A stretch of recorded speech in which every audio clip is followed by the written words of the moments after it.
Bien content de ce que nous retrouvons encore une fois dans nos séries ici à l'église adventiste de quartier militaire pour partager avec vous l'étude sur le sanctuaire. Je suis sûr et certain qu'ils ont une partage au maximum nos premières présentations sur l'enceinte même du sanctuaire. Je suis content de ce que je trouve, je suis content de vous envoyer un petit pouce, je suis content de vous trouver l'enceinte like. Si toutefois vous avez un petit commentaire, s'il vous plaît, pas hésiter.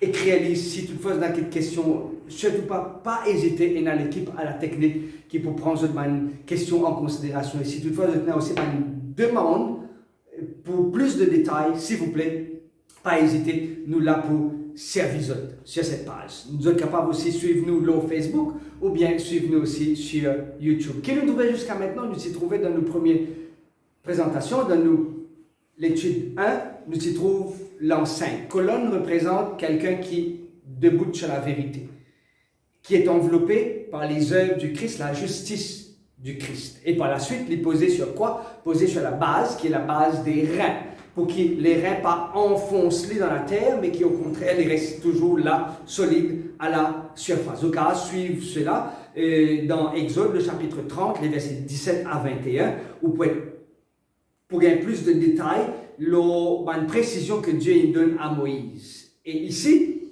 aujourd'hui, nous pouvons découvrir jusqu'à quand je rentre dans maintenant à l'intérieur, qu'on appelle le parvis. Dans notre première présentation, nous discutons sur l'enceinte, ok? L'encadrement. Maintenant, nous à l'intérieur.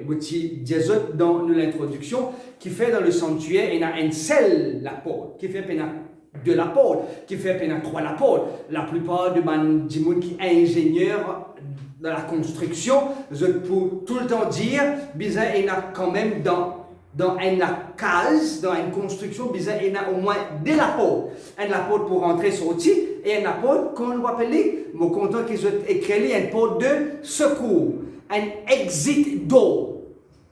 Même dans un bus, il y a deux apôtres. Même trois, un côté chauffeur, un côté passager rentrer, monter et descendre, et à l'arrière complètement, il y a un apôtre de secours, qui souvent, les gens qui n'ont pas besoin aucun lettre, mais ils ont servi l'apôtre de secours pour se descendre dans le bus. Un exit door est important dans une construction, même dans un transport pour le public. Mais ici, à l'exception, Dieu dit, mettre un seul apôtre. Un seul apôtre. Qui fait un seul apôtre? Il est intéressant, qui fait nous noter dans la construction du sanctuaire, qu'ils sont capables de suivre le texte dans Exode, le chapitre 27, ou bien ils sont capables les versets 1 à 8, ou Exode 38, les versets 1 à 7.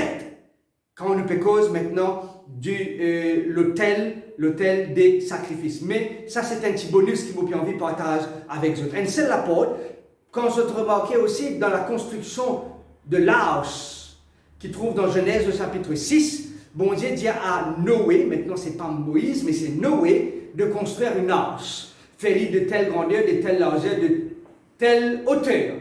Noé recevra les instructions et Dieu dit à mettre la fenêtre, suivre le texte bien avec moi. Donc, il a suivi dans Genèse au chapitre 6, à partir de vos pensées, verset 13 jusqu'au verset 17. Ok? Complètement au troisième niveau, mettre une petite fenêtre et après mettre un seul apôtre. Qui fait un seul apôtre? Permettez-moi de lire un texte avec vous qui trouve dans les épîtres des Actes des apôtres qui l'auteur dit à nous. L'auteur dit à nous une affaire très intéressante. Actes, le chapitre 4, moi j'ai envie de lire le verset 12. Toujours, si vous avez la Bible manuelle ou électronique, vous êtes capable de suivre le texte ensemble avec moi. Actes, le chapitre 14, le verset 12. Il n'y a de salut en aucun autre nom, car il y a sous le soleil aucun autre nom qui a été donné parmi les hommes par lequel nous devions être sauvés. Il n'y a aucun autre moyen pour qu'ils autres et que moi nous capables d'avoir accès au salut, si ce n'est qu'à travers Yeshua Mashiach, si ce n'est qu'à travers Issa, si ce n'est qu'à travers celui qui participe dans mon salut. Et c'est qui? C'est Jésus.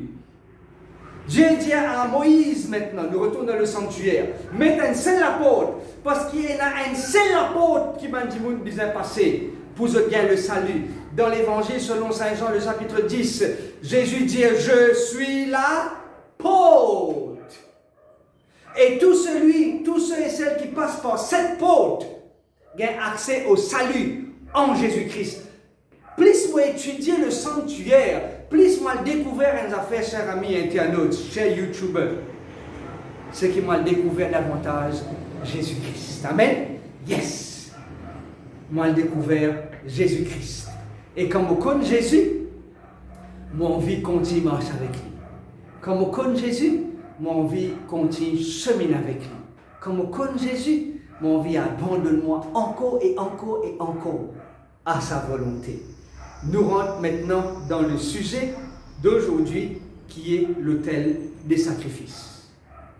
Quand vous quittez l'autel des sacrifices, Dieu vous donne l'instruction pour faire lire en bois. Pas n'importe quel bois, en bois d'acacia. Mais nous avons le texte de référence qui sont capables de suivre les instructions que Dieu donne à Moïse pour la construction de l'autel des sacrifices. Les poussières sont construites en bois d'acacia. Si je guette, cite le texte dans Jean le chapitre 23, le verset 31, Jésus pour dire, si moi, bois d'acacia, moi, bois vert, je peux crucifier moi, je dis bois sec, qui peut arriver aux autres.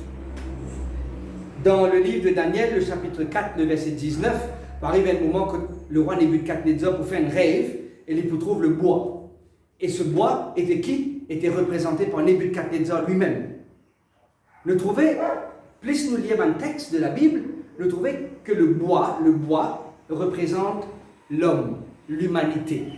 Et moi j'ai envie d'ajouter un petit détail, c'est pas seulement l'homme qui est représenté par le bois, mais l'homme qui a une fragilité, qui vient destructible, qui, paf, comment les gagne du bois, comment les gagne un défait, les flamber. Comment les gagne un problème, les gars cassés. Comment les gagne une complication, les capables effondrer, pourrir.